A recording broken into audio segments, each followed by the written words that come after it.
A comienzos del año 1904, cuando los inviernos aún parecían interminables y el polvo de los caminos se mezclaba con el olor del vino viejo, el nombre de los Olmedo apenas figuraba en los registros parroquiales de Castilla.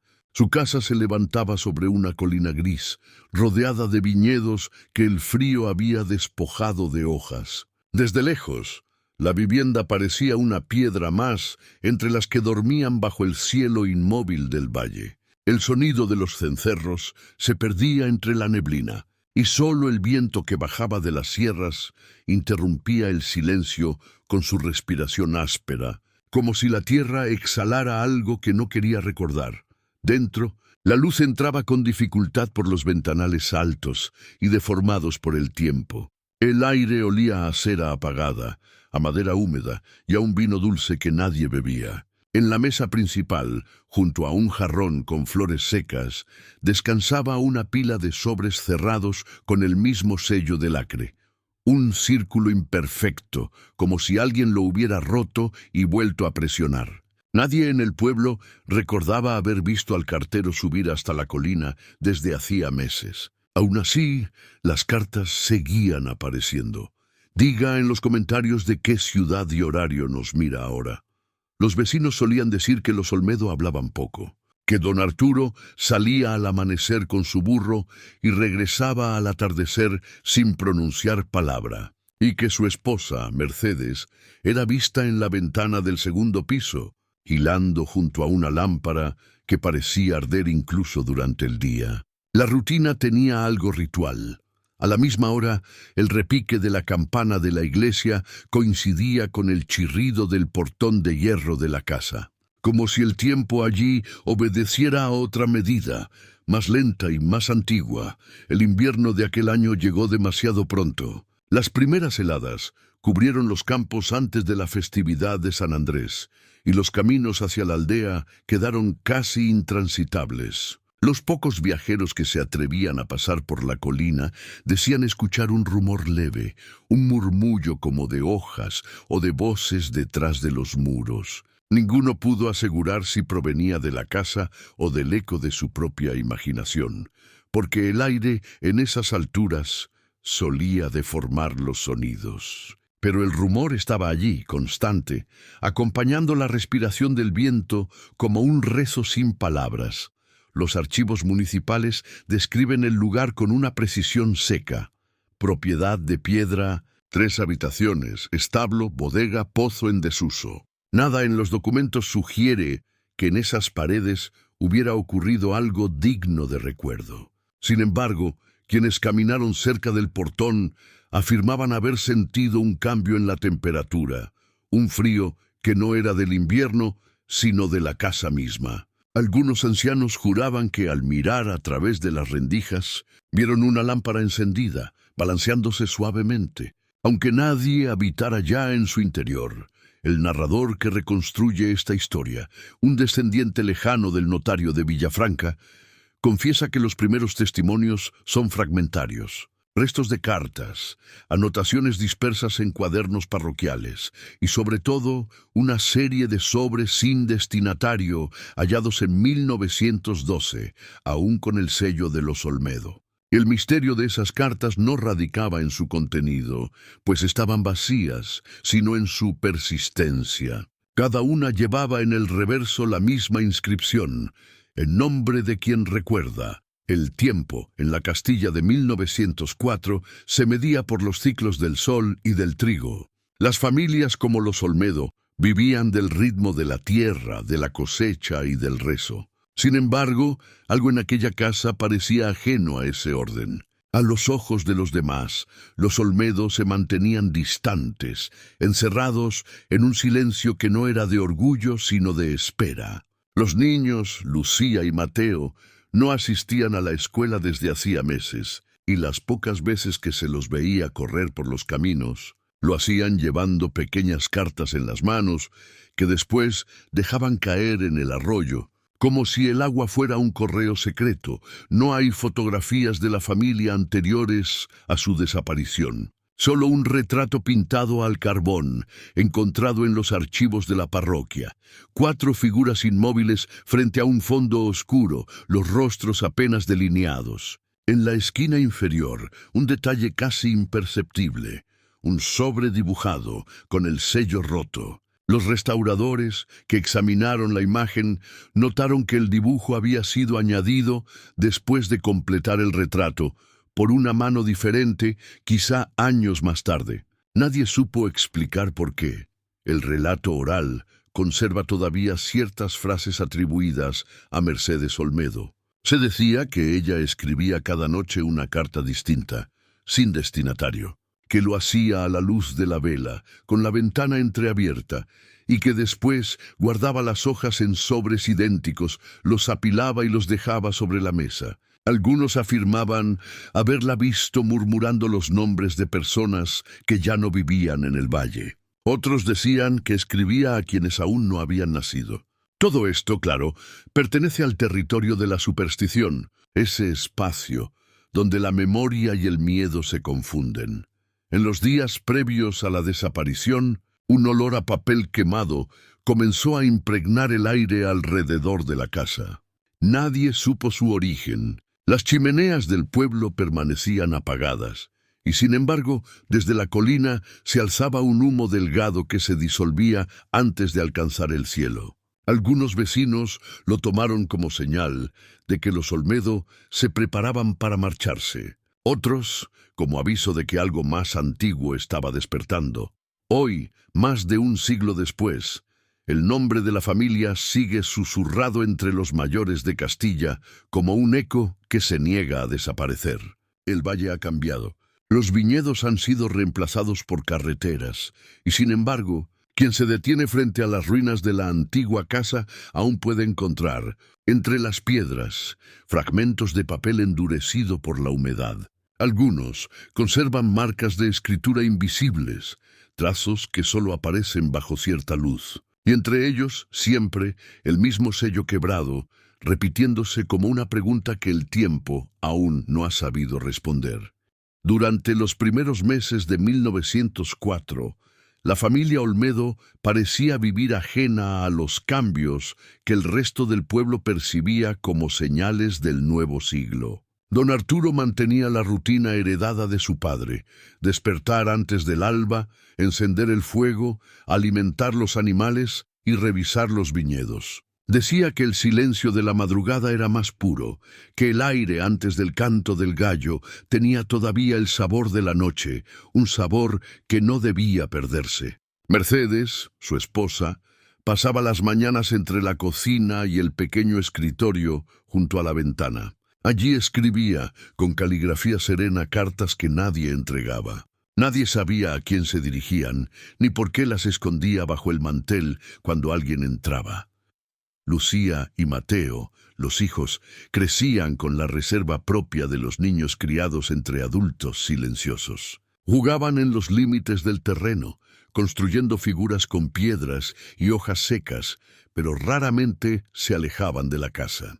A veces se los oía recitar versos antiguos, aprendidos de memoria por insistencia de su madre: que el viento no borre tu nombre, ni el polvo te quite el rostro. Mercedes decía que eran palabras de una carta escrita por su abuela, una mujer que había muerto joven, esperando una respuesta que nunca llegó. El día en que comenzó el misterio de los sobres, el cielo amaneció inmóvil, sin pájaros. Don Arturo bajó al pueblo por provisiones y al regresar encontró frente al portón un sobre cerrado, ligeramente humedecido por el rocío. No tenía nombre ni dirección, solo el sello rojo con la marca ya rota, como si alguien lo hubiera abierto y vuelto a presionar sin cuidado. Lo llevó a la mesa, lo observó en silencio y lo dejó allí, convencido de que algún vecino lo había perdido.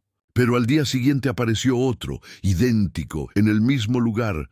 A partir de entonces, cada amanecer trajo un nuevo sobre. Ninguno contenía palabras, solo una hoja vacía con una leve mancha en el centro, similar al dibujo de una lágrima. Mercedes comenzó a guardarlos en una caja de madera que perteneció a su madre.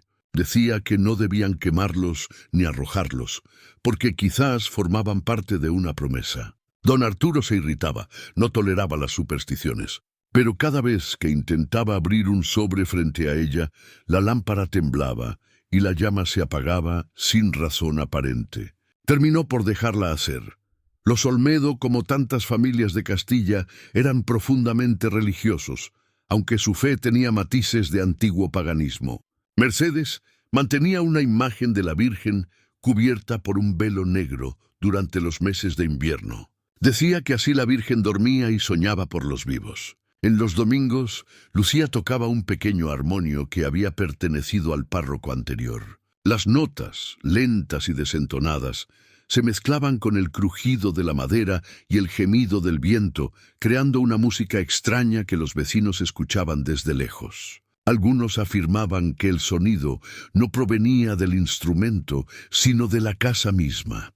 En una tarde de enero, una vecina, doña Pilar, subió la colina con pan fresco y noticias del pueblo. Tocó la puerta varias veces, sin respuesta. Antes de marcharse, miró hacia el interior por una rendija y vio algo que nunca olvidaría. Mercedes estaba sentada frente a la mesa, inmóvil, rodeada de sobres abiertos. Sobre cada uno descansaba una pluma sin tinta, y en el centro una vela consumida hasta la base. Pilar juró que la mujer tenía los ojos cerrados, como si rezara, pero que sus labios se movían.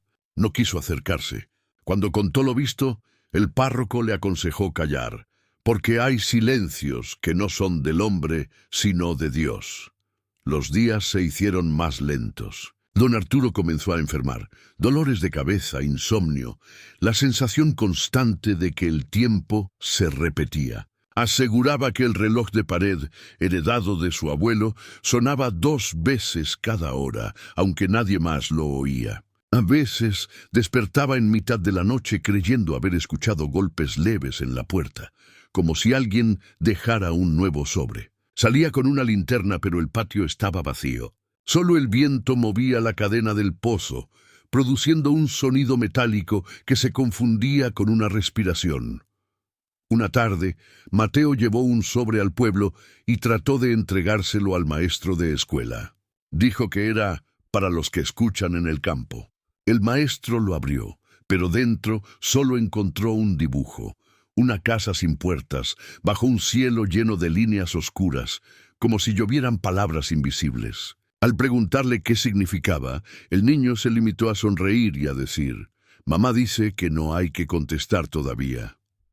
Esa frase quedó registrada años después, cuando el maestro fue interrogado por las autoridades tras la desaparición. En los registros parroquiales, el último acto oficial de la familia Olmedo es la compra de velas para el altar doméstico. Ocurrió el 3 de febrero de 1904. Después de esa fecha no hay más anotaciones. Los vecinos aseguran que durante varias noches la ventana del segundo piso permaneció encendida hasta el amanecer y que el humo de la chimenea tenía un olor distinto, más dulce, como de papel tostado. Algunos niños contaban que veían sombras moverse detrás de las cortinas, mientras un golpeteo suave resonaba desde el interior. Parecía el sonido de un sello quebrándose una y otra vez. Mercedes, según su diario, hallado años después, comenzó entonces a hablar del correo de los ausentes. Decía que las cartas no venían del pueblo, sino de otro tiempo, que alguien o algo las dejaba allí para ser contestadas, y que si no lo hacían, la casa quedaría fuera del calendario de Dios. Don Arturo, cada vez más exasperado, quiso llevar a la familia con unos parientes en Valladolid, pero las lluvias lo impidieron. El camino quedó cubierto de barro y el carro se atascó 2 veces. Al regresar, juró que el paisaje había cambiado. El camino era más largo y la distancia hasta el pueblo parecía duplicarse con cada intento. Las cartas continuaron apareciendo, una por día. Siempre con el sello roto, siempre sin nombre. Nadie más las vio llegar, nadie más las llevó. Pero el rumor comenzó a circular. Los Olmedo están escribiendo a los muertos. Desde entonces, la colina fue evitada y las noches de Castilla se hicieron más densas, como si el aire esperara el sonido de otro sobrecayendo sobre la mesa. El 14 de febrero de 1904 amaneció cubierto de una niebla espesa que descendía desde las colinas como una sábana húmeda. Los habitantes del valle recordaron ese día por la ausencia de sonidos. Ni el canto del gallo, ni el ladrido de los perros, ni el repique de la campana de la iglesia rompieron el silencio. Parecía que el aire, cansado de moverse, se hubiera detenido para escuchar algo. En la casa de los Olmedo, el fuego del hogar se había apagado durante la noche, y el reloj de pared marcaba las 6:14. Nadie en la familia se dio cuenta de que, desde ese momento, la hora no volvería a avanzar. Don Arturo fue el primero en notar la ausencia de su hijo. Mateo solía levantarse antes que su hermana para ir hasta el pozo y traer agua. Aquella mañana, la cuerda del balde estaba húmeda, pero no había señales del niño. Mercedes lo llamó desde la ventana, y su voz se perdió en la niebla sin respuesta. A medida que el día avanzaba, o creían que avanzaba, la luz seguía igual, inmóvil, como si el sol se hubiera quedado dormido detrás de la colina. Nadie podía afirmar con certeza cuánto tiempo transcurrió entre la primera búsqueda y la llegada de los vecinos. Algunos juraron que fueron horas, otros que apenas minutos. Cuando el párroco de Villafranca registró el incidente en los archivos de la diócesis, escribió: «El día permaneció sin sombra». Esa frase, aparentemente poética, es la única mención oficial del suceso. Lo cierto es que Mateo Olmedo no volvió a ser visto. Su hermana Lucía, en los días siguientes, aseguraba que él aún jugaba en el jardín, que lo veía correr entre las vides y que por las noches escuchaba su risa detrás de la puerta del cuarto. Mercedes no la reprendió, solo le pidió que, si volvía a verlo, le entregara una carta escrita a lápiz, en la que se leía: «No sigas el camino del agua».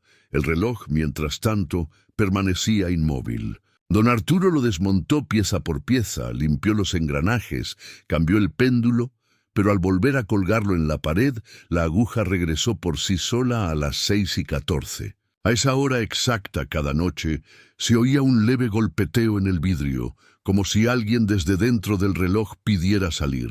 Mercedes comenzó a cubrirlo con un paño. Decía que el tiempo debía ser guardado, no observado. Los días siguientes estuvieron marcados por una serie de fenómenos que nadie pudo explicar. El camino al pueblo parecía más largo de lo habitual. Lo que antes tomaba media hora de caminata, ahora requería casi el doble, aunque los paisajes a ambos lados seguían siendo los mismos. Los relojes de los vecinos se desajustaban al pasar cerca de la colina. Algunos visitantes afirmaron que sus sombras no coincidían con la posición del sol. Y sin embargo, para los Olmedo, la vida continuaba con la resignación de quienes ya se han resignado a perder algo. Lucía escribía pequeñas notas en papeles arrancados del catecismo, los doblaba en triángulos y los dejaba bajo las piedras del jardín. Decía que así su hermano las encontraba más rápido. Una tarde, Mercedes halló uno de esos papeles abiertos. Contenía un dibujo infantil de una mano saliendo del pozo y al lado un sobre con el sello roto. Desde entonces, prohibió a su hija acercarse al pozo y cubrió la boca con una tabla de madera. Pero cada amanecer, al salir de la casa, encontraba la tabla removida y, sobre ella, un sobre nuevo, húmedo, con el sello manchado de barro. El narrador, al revisar los documentos años después, notó un detalle inquietante. Las fechas de las cartas escritas por Mercedes, conservadas en parte gracias a la humedad que endureció el papel, muestran el mismo día repetido, 14 de febrero. En todas, incluso en las que por el contenido debieron escribirse semanas más tarde. Como si el tiempo en la casa hubiera quedado atrapado en ese único día, repitiéndose con variaciones mínimas, como el eco de una palabra que no termina de pronunciarse. El maestro del pueblo visitó la colina el 20 de febrero, preocupado por la ausencia de Lucía en las clases. Al llegar, encontró a don Arturo en el patio, con la mirada perdida. El hombre no recordaba haber visto al maestro desde la semana pasada, aunque habían pasado ya más de 6 días. Dentro de la casa el ambiente era irrespirable. Un olor a humedad y tinta vieja impregnaba las paredes. Sobre la mesa, una docena de sobres idénticos estaban dispuestos en fila, cada uno con el sello quebrado. Mercedes, con las manos manchadas de grafito, escribía en una hoja vacía la misma frase una y otra vez: «No sigas el camino del agua». Cuando el maestro le preguntó a quién escribía, ella respondió sin levantar la vista: «A quien aún no ha regresado». Esa fue la última visita registrada antes del aislamiento completo. Los vecinos temerosos comenzaron a evitar la zona. Algunos decían haber visto luces tenues entre los viñedos a medianoche. Otras veces escuchaban el sonido de pasos que parecían avanzar sobre el barro sin dejar huella. El cartero dejó de subir, pues cada vez que lo hacía encontraba el portón cerrado con una cuerda nueva, aunque juraba haberlo abierto minutos antes. En una ocasión creyó ver al niño, Mateo, asomado a la ventana. Llevaba en la mano un sobre y lo agitaba lentamente, como si invitara a acercarse. Pero cuando el hombre dio un paso adelante, el niño desapareció. Las anomalías se extendieron más allá del hogar. En los registros de la parroquia, el reloj de la torre se detuvo el mismo día, también a las 6:14, sin explicación mecánica. El sacristán anotó en su cuaderno: «El tiempo perdió el pulso». Desde entonces, las campanas no volvieron a sonar al unísono con el resto de los pueblos de la región. Algunos fieles aseguraban que el sonido de las 6 de Villafranca llegaba 2 veces, primero desde la torre, luego desde la colina, como un eco anticipado. De Mateo no se halló rastro, ni huellas, ni ropa, ni cuerpo. Pero entre los documentos recuperados en 1912, un sobre llamó la atención de los investigadores. Estaba fechado el 14 de febrero, escrito con letra infantil y firmado M. Contenía una frase breve, casi un susurro en papel: «La casa respira cuando dormimos». Nadie pudo explicar cómo aquel sobre llegó al archivo parroquial, ni por qué el sello, otra vez, estaba roto.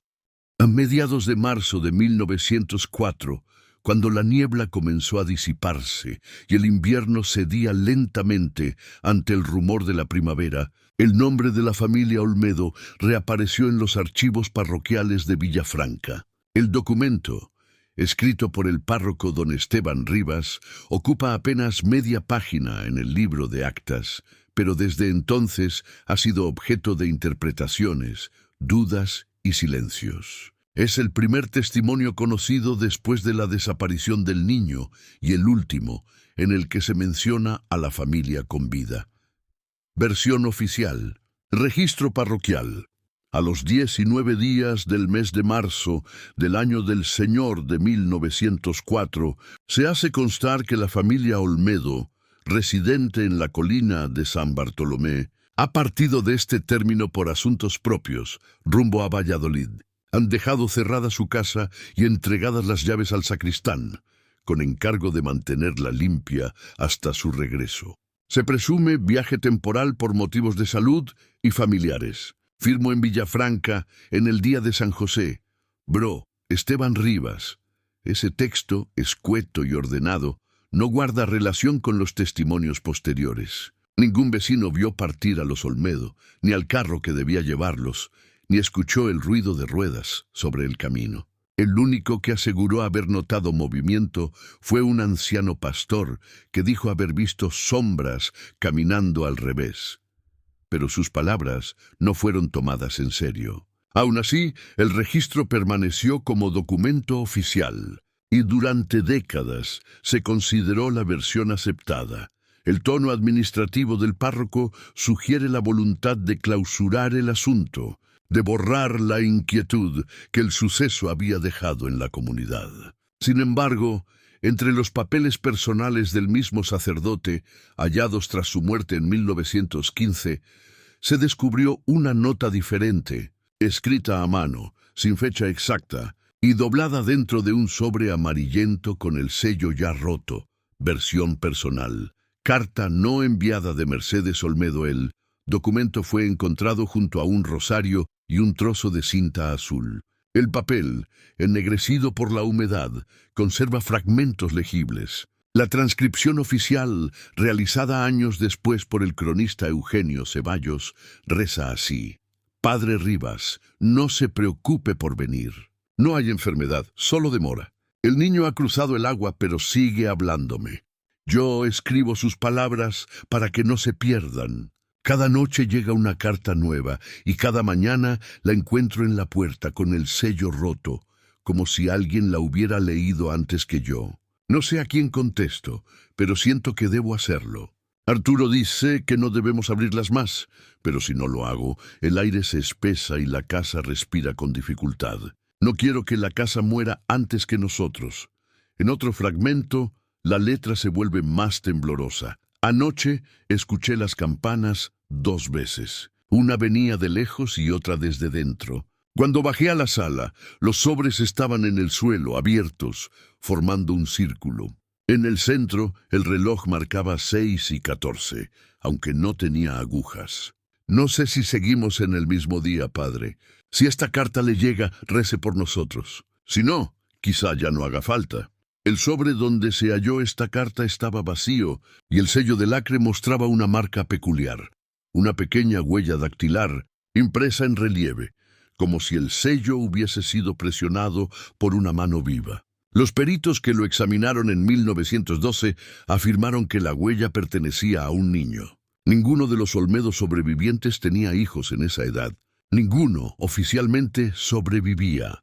Entre los documentos complementarios del archivo parroquial también aparece un segundo texto, sin firma, que parece ser una anotación privada del propio sacerdote, quizás escrita la noche en que recibió la carta. Dice: no he ido a la colina, no por miedo sino por respeto. Algo en esa casa pertenece a otro tiempo. La mujer no delira, describe lo mismo que otros han soñado. El aire allá arriba es más pesado, y el sonido del reloj llega antes de que suene. Si han partido, no ha sido por los caminos de la tierra. Ese párrafo fue tachado con tinta negra, pero la frase final puede leerse aún bajo la luz rasante. Se desconoce quién intentó borrarla ni cuándo. Durante los años siguientes, el caso de los Olmedo fue citado esporádicamente en sermones y conversaciones de taberna. Algunos lo mencionaban como ejemplo de los peligros de la curiosidad espiritual, otros como advertencia contra la lectura de mensajes sin remitente. Pero los mayores del lugar mantenían un respeto silencioso. Sabían que de cuando en cuando una carta sin dirección aparecía en los buzones del pueblo. El sobre amarillento y sin nombre llevaba el mismo sello quebrado. Ninguna contenía palabras, solo una hoja en blanco con una línea apenas visible, escrita al borde inferior: no sigas el camino del agua. El cronista Ceballos, al recopilar estos registros, escribió en 1931: el misterio de los Olmedo no fue un suceso, sino una pausa en el tiempo. Castilla contuvo el aliento y luego siguió viviendo. Pero algo quedó suspendido entre las horas. Quizá por eso, cada vez que un nuevo documento emerge, los investigadores lo comparan con los anteriores, buscando un hilo que nunca se rompe del todo. Lo inquietante no es solo la coherencia entre los relatos, sino su repetición. Todos, incluso los que datan de décadas distintas, conservan el mismo tipo de papel, la misma caligrafía y el mismo detalle imposible: el sello roto, como si cada carta, antes de ser hallada, ya hubiera sido abierta por quien la esperaba desde el principio. A partir de 1905, la casa de los Olmedo se convirtió en un punto ciego dentro del mapa de Castilla. Los viajeros que pasaban por la colina afirmaban no verla hasta estar frente a ella, como si el camino se torciera en silencio para ocultarla. En el pueblo, el nombre de la familia comenzó a pronunciarse con incomodidad, a media voz, como se nombran las cosas que no deben despertar. El párroco nuevo, Fray Lorenzo Muriel, registró en su cuaderno de visitas: la colina parece fuera de la cronología. Allí el viento no obedece a las estaciones. Con el paso de los años, los rumores se mezclaron con la historia. Algunos campesinos aseguraban ver luces en la ventana durante la Cuaresma. Otros hablaban de una sombra femenina que caminaba entre los viñedos, llevando una carta contra el pecho. Las generaciones más jóvenes crecieron escuchando que quien encontraba un sobre con el sello roto debía dejarlo donde estaba, sin tocarlo ni leerlo, pues su contenido no era para los vivos. El refrán se volvió común: no abras lo que el silencio te entrega. Entre los archivos municipales de 1821 se encontró un documento que pareció confirmar la persistencia del patrón. En él se menciona a un antepasado de la familia, don Isidro Olmedo, escribano real durante la ocupación napoleónica. El texto, dirigido al corregidor, denuncia su desaparición luego de ser acusado de falsificar correspondencia militar. Según la denuncia, Isidro abría cartas destinadas a los oficiales franceses, copiaba su contenido y las reenviaba con modificaciones. Lo hacía por dinero, pero también, se decía, por curiosidad. Cuando su casa fue registrada, hallaron cientos de sobres abiertos, cuidadosamente apilados, cada uno con el sello roto. Lo extraño fue que varios de esos sellos no correspondían a su época. Mostraban fechas posteriores en décadas. Esa coincidencia, ignorada durante generaciones, fue retomada por el historiador Tomás Dávila en 1929, quien escribió: «Los Olmedo parecen custodiar una herencia de tinta y sombra. No escriben cartas, las repiten». Los testimonios recogidos entre 1906 y 1912 fortalecieron la idea de que algo continuaba manifestándose en la casa vacía. Un campesino llamado Benigno Cañas declaró haber encontrado una noche en su puerta un sobre sellado con cera rojiza. Al abrirlo, no halló palabras, pero sí un fragmento de papel antiguo con una fecha escrita en grafito: 6-14.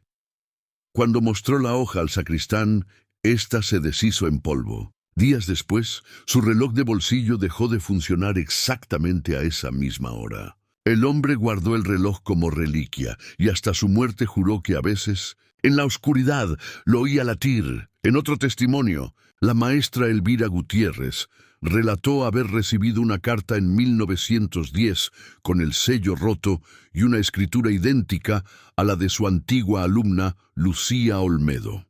Decía: «No hemos partido, el aire sigue detenido. Si la lees, no nos nombres». La maestra la guardó entre los libros de la escuela, pero cuando quiso mostrarla a las autoridades, el sobre había desaparecido. En su lugar, encontró una pluma sin tinta y un pétalo seco de magnolia, flor que no crecía en Castilla. Los relatos comenzaron a cruzarse entre sí, repitiendo detalles mínimos: la hora, el sello, el sonido leve de algo que se abre cuando no debería. En 1912, durante una restauración del archivo parroquial, el cronista Eugenio Ceballos, el mismo que había copiado la carta de Mercedes, descubrió 3 sobres idénticos dentro de un registro de bautismos del año 1867. Ninguno pertenecía a ese período, y todos mostraban el mismo sello quebrado. Lo inquietante fue que bajo la cera reseca se distinguían nombres escritos con tinta gris: Arturo.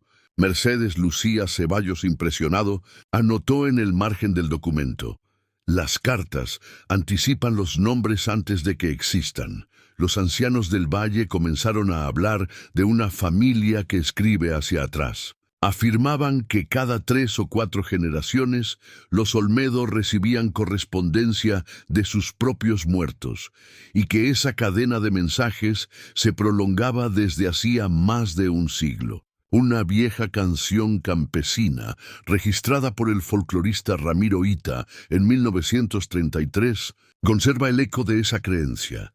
En la colina del viento frío, una carta cayó sin dueño. Quien la abre pierde su sombra. Quien la cierra olvida su sueño.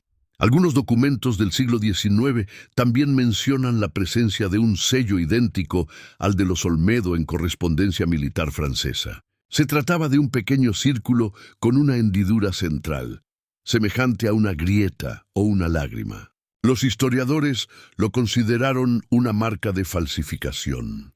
Pero entre los campesinos se decía otra cosa, que aquel sello no pertenecía a ningún hombre, sino al tiempo que se abre para mirarse a sí mismo. A comienzos de 1912, cuando las ruinas de la casa fueron revisadas por orden municipal, se hallaron decenas de sobres en los cimientos, endurecidos por la humedad.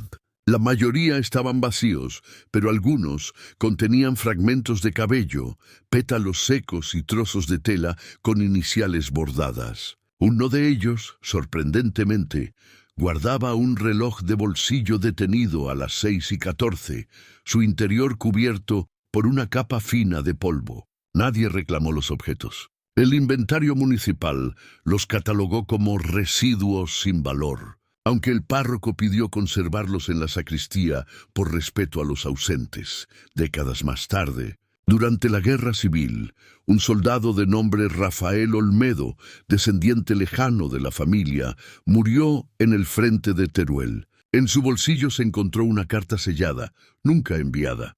En el reverso, apenas legible, podía leerse la inscripción: «Para quien respira después del silencio». El sello estaba roto.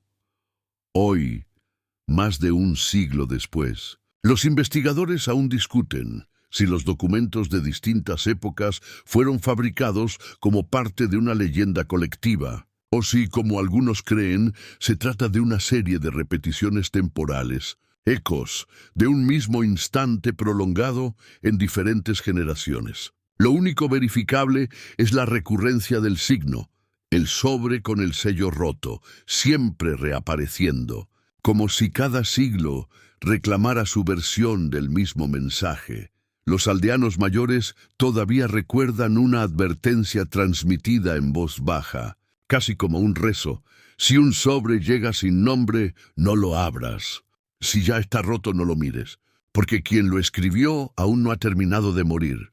En el invierno de 1930, más de un cuarto de siglo después de la desaparición de los Olmedo, el historiador Tomás Dávila emprendió una investigación personal sobre el caso. Había oído hablar del misterio de las cartas desde su infancia, y al revisar los archivos de Valladolid, descubrió un expediente olvidado que parecía remontarse a los orígenes del linaje. Lo tituló «Los Olmedo y el juramento del escriba». El documento, redactado en 1811, pertenece a un proceso militar francés contra Isidro Olmedo, escribano del corregimiento de Burgos, acusado de traición y de manipular correspondencia oficial. Según los registros, Isidro habría interceptado cartas dirigidas a soldados muertos en combate, reescribiéndolas con respuestas falsas para calmar el dolor de las familias. Cuando fue descubierto,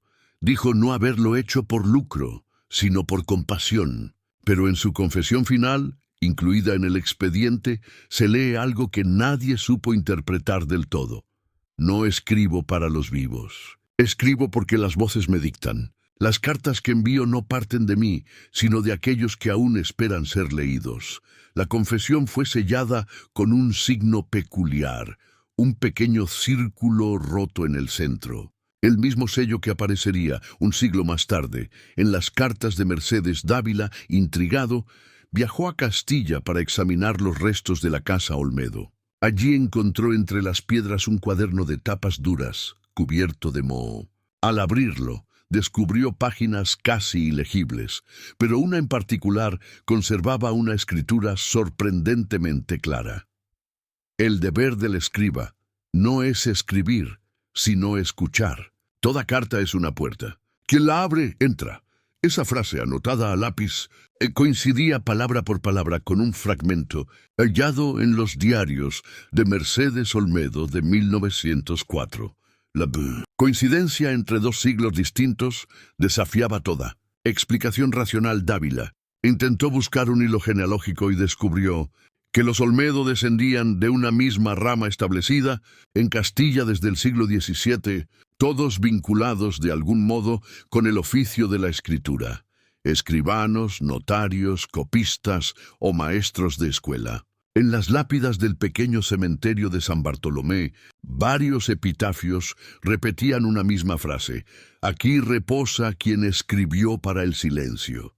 El historiador, en sus notas, plantea una hipótesis perturbadora, que la familia Olmedo había heredado no solo un apellido, sino una especie de vocación maldita, una deuda de comunicación con los muertos. Según él, Isidro Olmedo habría firmado un pacto, no necesariamente diabólico, sino simbólico, para mantener abiertas las palabras que no llegaron a destino durante la guerra. Desde entonces, cada generación habría recibido el eco de esas cartas no entregadas, reproduciéndolas, reescribiéndolas o simplemente encontrándolas hasta que el ciclo se completara.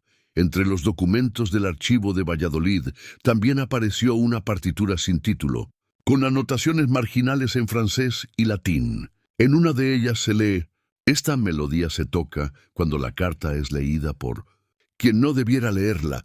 Los estudiosos de Dávila concluyeron que el texto probablemente aludía a un antiguo rito funerario adaptado por los Olmedo. A pesar del rigor de su investigación, el propio Dávila no escapó del destino del objeto que estudiaba. En abril de 1932 escribió en su diario: «He comenzado a recibir sobres sin remitente». El sello, idéntico al de los Olmedo, se presenta roto, aunque no recuerdo haberlo abierto. Contienen fragmentos de frases que ya he leído en mis notas, pero escritas con una caligrafía que no es la mía. Una dice: «La carta te está escribiendo a ti». Después de esa entrada no hay más registros.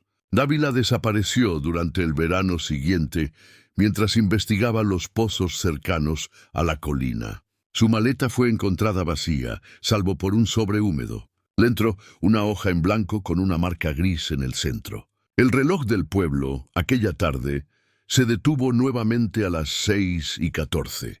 Los años siguientes vieron un intento de explicar racionalmente el fenómeno.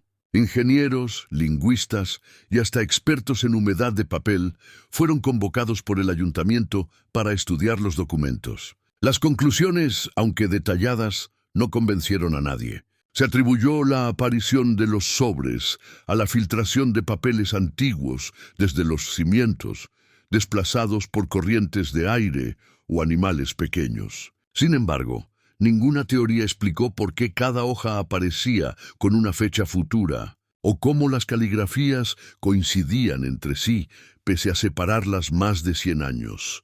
En 1954, un descendiente remoto, don Ernesto Olmedo, profesor de historia, recibió por correo una carta sin sello ni remitente. Al abrirla, encontró una copia exacta del testamento de Isidro Olmedo, pero firmada con su propio nombre. En el margen, una frase añadida a mano: «El escriba vuelve cuando el silencio lo llama». Desde entonces, Ernesto dedicó su vida a recopilar los fragmentos dispersos de la historia familiar. Su último hallazgo fue una inscripción en la piedra de la antigua bodega. 3 palabras grabadas con letra infantil, visibles solo con la luz del amanecer: «No sigas escribiendo». Esa advertencia parece resumir el peso de una herencia que nadie pidió y que pocos comprendieron. Si el tiempo, como creían los Olmedo, puede repetirse en forma de palabras, entonces cada sobre, cada sello roto, sería una grieta en la línea de los siglos, un punto donde el pasado y el presente se miran mutuamente. Hoy, en los archivos históricos de Castilla, aún se conserva el cuaderno de Tomás Dávila. En la última página, escrita con una tinta que no ha perdido su color, se lee: «Las cartas no viajan. Somos nosotros los que volvemos a ellas». Y debajo, un sobre adherido al papel, con el sello quebrado. Nadie lo ha abierto, nadie se atreve. La tarde del 14 de febrero de 1904 se repitió, dicen, una segunda vez, o quizás nunca terminó. Los testimonios recopilados por el cronista Eugenio Ceballos en 1912 hablan de un fenómeno que ningún calendario pudo registrar. Un día que se dobló sobre sí mismo, una luz que regresó al amanecer sin haber pasado la noche. Algunos testigos aseguraron haber visto a los Olmedo caminando por el sendero hacia el pueblo, mientras otros, al mismo tiempo, los vieron entrar nuevamente a la casa. Nadie supo cuál versión era cierta, ni si ambas lo eran. En los relatos del valle, esa jornada quedó conocida como el día sin sombra. El reloj del pueblo volvió a marcar las 6:14, y las campanas de la iglesia repicaron 2 veces seguidas, con un leve desfase, como un eco que llegaba antes del sonido. Desde la colina, los aldeanos juraron oír el mismo tañido repetirse en respuesta, como si la casa de los Olmedo tuviera su propio reloj, escondido bajo tierra. Según la reconstrucción del archivo diocesano, una carta fue hallada esa mañana en el altar menor de la iglesia. No tenía remitente, pero estaba dirigida a quien aún respira. El sello, por supuesto, estaba roto. Dentro, solo una frase escrita con pulso tembloroso. Hoy hemos vuelto a salir. El texto coincide con una anotación posterior en el diario de Mercedes Olmedo, que milagrosamente se conserva. Esta vez la puerta no se cerró sola. Salimos los 4, pero al volver ya estábamos aquí. Esa paradoja, la simultaneidad de la partida y el regreso, define el tono final de todos los testimonios. En ellos, el tiempo dejó de comportarse como una línea y comenzó a girar como una espiral. Lucía, la hija, es la última figura visible en los relatos. Un vecino afirmó haberla visto en el campo, vestida con la misma ropa de invierno que llevaba el día de la desaparición. Dijo que recogía sobres del suelo, uno tras otro, como si cayeran del cielo. Cada vez que tomaba uno, lo abría y lo guardaba en el bolsillo. Cuando el hombre se acercó para hablarle, ella le entregó un sobre húmedo, diciéndole, «Ya ha sido leído». Dentro no había palabras, solo una huella de tinta en forma de espiral, como la sombra de un dedo. Los meses posteriores confundieron la memoria del pueblo. Algunos aseguraron que la casa fue abandonada inmediatamente, otros que los Olmedo siguieron viviendo allí hasta el verano, recibiendo cartas sin cesar. En una versión del acta municipal, fechada en abril de 1904, consta la visita de un escribano para tomar posesión de la propiedad vacía. Pero en el reverso de ese mismo documento aparece otra nota escrita con la misma tinta, firmada por Arturo Olmedo. No estamos ausentes, solo no coincidimos. Los historiadores modernos debaten si se trata de una falsificación posterior o de un caso genuino de escritura anacrónica, pero lo inquietante es que la firma coincide con documentos de 1897. La hipótesis más común, aunque también la más temida, es que la casa funcionó durante ese lapso como una grieta temporal. Un espacio donde distintos momentos de la familia coexistieron, repitiendo la misma jornada en distintas versiones. Los objetos hallados en las ruinas parecen confirmarlo. Entre ellos, 3 relojes detenidos en horas diferentes, pero todos con la misma mancha circular en el cristal. Una docena de sobres con sellos rotos en la misma dirección. Y en una pared, una inscripción a lápiz que solo pudo ser leída después de una restauración reciente. El día no termina hasta que alguien deje de escribir.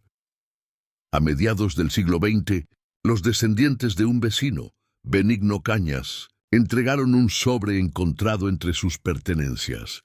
Decían que pertenecía a su abuelo, quien lo había guardado desde 1904. El papel, al ser expuesto a la luz, reveló 2 caligrafías superpuestas. Una pertenecía a Mercedes, la otra, según los expertos, a su hija Lucía. Las líneas se cruzaban sin tocarse, formando un texto doble que solo podía leerse con un espejo. El mensaje decía: somos la misma carta. Uno la escribe, otro la recibe, pero ninguno existe sin el otro. Ese hallazgo llevó a muchos a pensar que los Olmedo, más que desaparecer, quedaron atrapados en una especie de correspondencia perpetua, escribiendo y recibiendo sus propias cartas a través del tiempo. El sello roto sería la grieta por la que se comunican las dos versiones de su existencia, la visible y la ausente.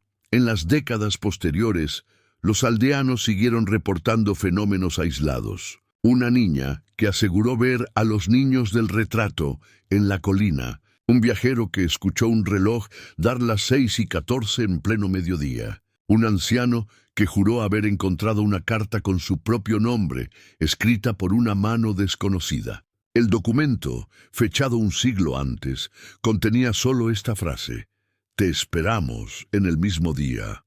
El clímax de la historia, sin embargo, no pertenece al pasado, sino al presente. En 1978, durante la restauración de los archivos de Villafranca, un archivista encontró una carpeta sin etiqueta. Dentro reposaban varias hojas del manuscrito de Dávila, junto a una carta adicional, escrita con tinta azul moderna.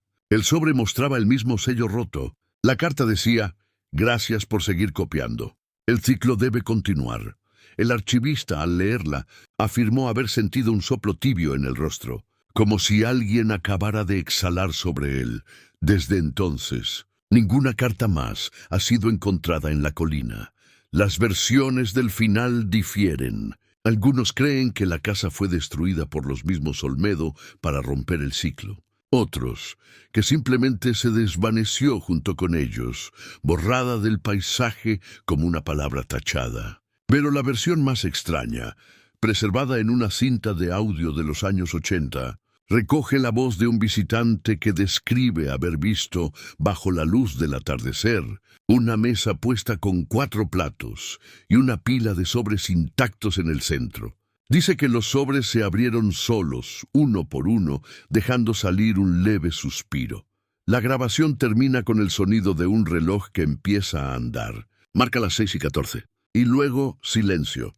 Hoy, más de un siglo después, la colina de San Bartolomé ya no aparece en los mapas modernos de Castilla. Fue borrada de los registros topográficos en 1979, durante una revisión administrativa del municipio. Donde antes se alzaba la casa de los Olmedo, solo queda un terreno irregular, cubierto de hierba seca y piedras sueltas. Los aldeanos lo llaman el campo sin sombra. Ninguna construcción ha prosperado allí. Los cimientos se agrietan, los árboles se marchitan y las aves cambian su rumbo al pasar sobre el lugar. Los documentos conservados en el archivo provincial indican que en 1984 se intentó levantar un pequeño almacén agrícola. Las obras fueron suspendidas a la semana cuando los obreros comenzaron a encontrar fragmentos de papel endurecido entre la tierra. Algunos eran simples pedazos ilegibles, otros mostraban frases breves, escritas con diferentes tintas y épocas. «No sigas el camino del agua, ya ha sido leído. Somos la misma carta». Todos los fragmentos compartían el mismo detalle, la marca circular del sello roto. El arquitecto encargado del proyecto dejó un informe manuscrito antes de renunciar. La tierra respira. A veces, cuando el viento sopla desde el norte, los papeles se levantan y giran en espiral. No parecen moverse por el aire, sino por memoria. Desde entonces, el lugar fue declarado zona de interés histórico menor y abandonado al olvido. Los turistas rara vez preguntan por la colina. Solo los ancianos del valle recuerdan el nombre de los Olmedo. Dicen que, en las noches sin luna, se escucha un sonido leve, como el roce de papel al abrirse. Otros aseguran ver una luz débil en el punto donde estaría la ventana del segundo piso. Los más viejos repiten una advertencia que ha pasado de generación en generación. Si el viento trae un sobre sin nombre, no lo mires. No pertenece a tu tiempo. El narrador, descendiente lejano de la misma familia, intenta ahora reconstruir la historia como quien ordena fragmentos dispersos. En su voz resuena la duda. ¿Fueron los Olmedo víctimas de un fenómeno inexplicable o guardianes involuntarios de un pacto antiguo? Ninguna teoría basta. La ciencia atribuye las anomalías a humedad, magnetismo o sugestión colectiva. Pero quienes han visitado el lugar sienten algo que no se explica, una quietud excesiva, un silencio que pesa. Durante una visita reciente, en 2001, un grupo de investigadores registró un hecho curioso. En medio del terreno, justo donde habría estado la sala principal, hallaron una losa de piedra con una inscripción casi borrada. Tras limpiar la superficie, las letras reaparecieron, talladas en un castellano arcaico. Toda carta busca su lector. Bajo la losa encontraron un pequeño compartimento sellado.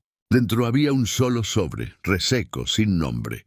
El sello, una vez más, estaba roto. Los investigadores decidieron no abrirlo.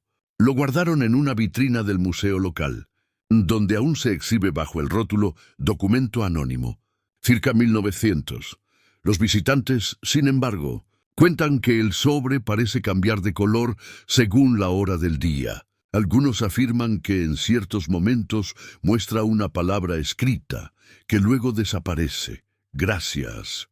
Otros aseguran ver una sombra leve como si algo respirara dentro. Nadie ha intentado verificarlo oficialmente. Nadie quiere repetir la historia.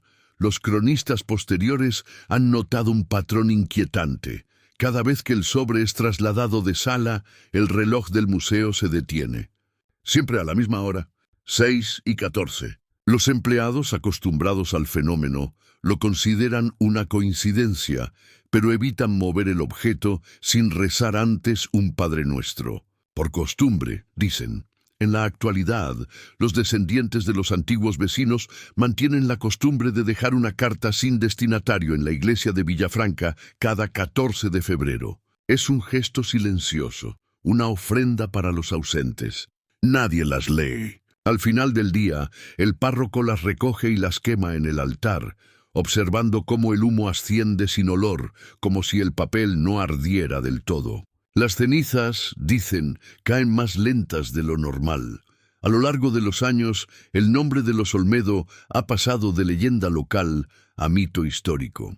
Algunos escritores los han comparado con las familias malditas del romanticismo, otros con víctimas de un fenómeno físico desconocido.